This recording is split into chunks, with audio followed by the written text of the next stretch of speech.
Hey, I'm James Crowson. I live in Oklahoma, and I have several years of using auto dialers, several years of experience, going on probably 5 years now. I have generated leads for myself, for my friends, for clients of mine.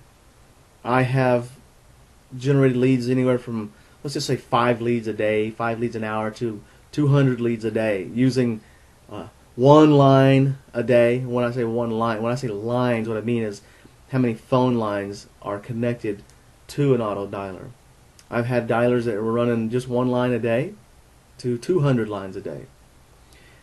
The fact is, when used correctly, they will generate leads. Now here's something you need to be aware of. The FTC wrote an amendment in 2008, last year, about a year ago, which went into effect last month. It was called the 2008 Amendment to the Telemarketing Sales Rule, TSR. And what it did is it changed the rules of the game, the dialing game, the telemarketing game. So now what you need to be aware of is that there are virtually no exemptions to using a dialer to call people at home. Be very careful about using them. There's virtually, I'll say it again, there's virtually no exemptions.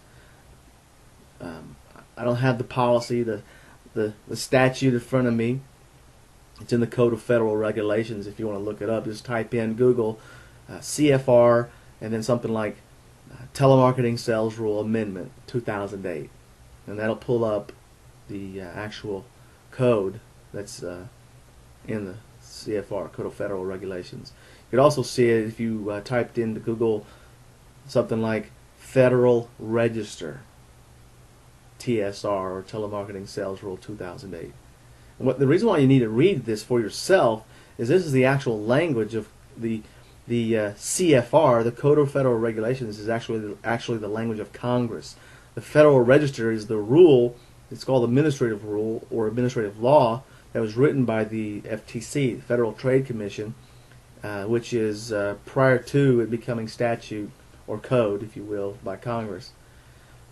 I tell you this because it's important that you know firsthand, that you read it for yourself, and not just from me or someone else or some other website. Okay? So that's covering the law a little bit.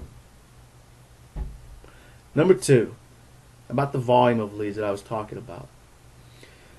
I've consulted hundreds and hundreds of clients on the proper use of auto dialers, how to write scripts that will work.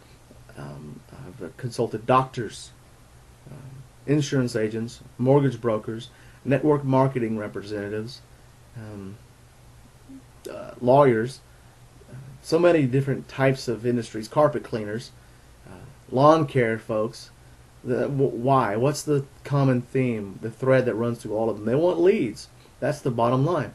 Well, since these legal changes happened, and they went into effect last month, by the way, September 2009, people are scratching their heads going, what do we do now? So what I want to offer you is this. There are still tremendous possibilities that exist in using auto dialers to generate leads for your business, but now it's not B2C, it's B2B. But you got to know how to how to create the system that will produce the volume of leads you need in a cost-effective system. Okay? So I have a whole system for doing this, but let me give you one hint. Let me give you one little piece of advice that'll pay you very, very well. And here it is. To use auto dialers effectively in calling businesses, what you need to do is to make sure the businesses you're calling are the person who will listen to the voicemail you leave. Don't even try to send live messages. Forget it. Don't even do it.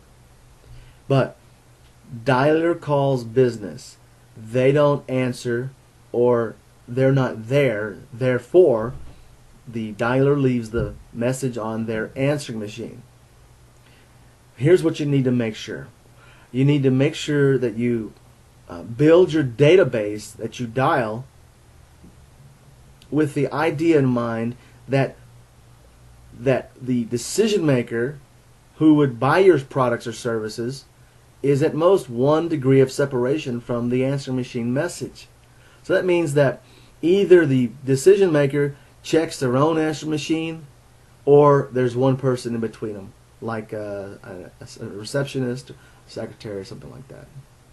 So if you were calling a real estate agency, then there's probably a receptionist going to check that voicemail and then give out the messages as appropriate. If you're calling doctor's offices, there's a office manager or a CA, a chiropractic assistant, or a secretary, things like that. And what they do is they check the voicemails and they write them down, and then they give them to the doctor. Or the doctor, if it's a small enough practice, the doctor will check his own answering machine messages. So, again, make sure you only have 1 degree of separation from the decision maker when using an auto dialer. This isn't just nice for me to say and to tell you. This is the difference between success and mediocrity.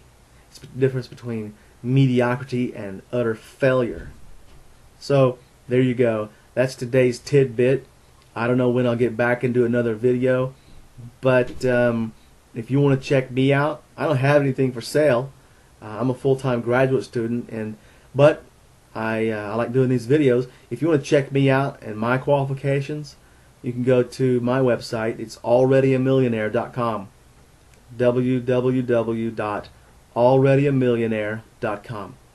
And if you have any questions for me about auto dialers, the law of the proper use of auto dialers, and in compliance with the law with respect to B2C or B2B, especially with non-profit entities, that's my area of specialty. How to use them as a non-profit entity or agency or corporation, things like that. So you got questions, you go to www.alreadymillionaire.com. Alright? And you send me an email with a question, and I'll shoot you an answer back. Thanks a lot. Bye-bye.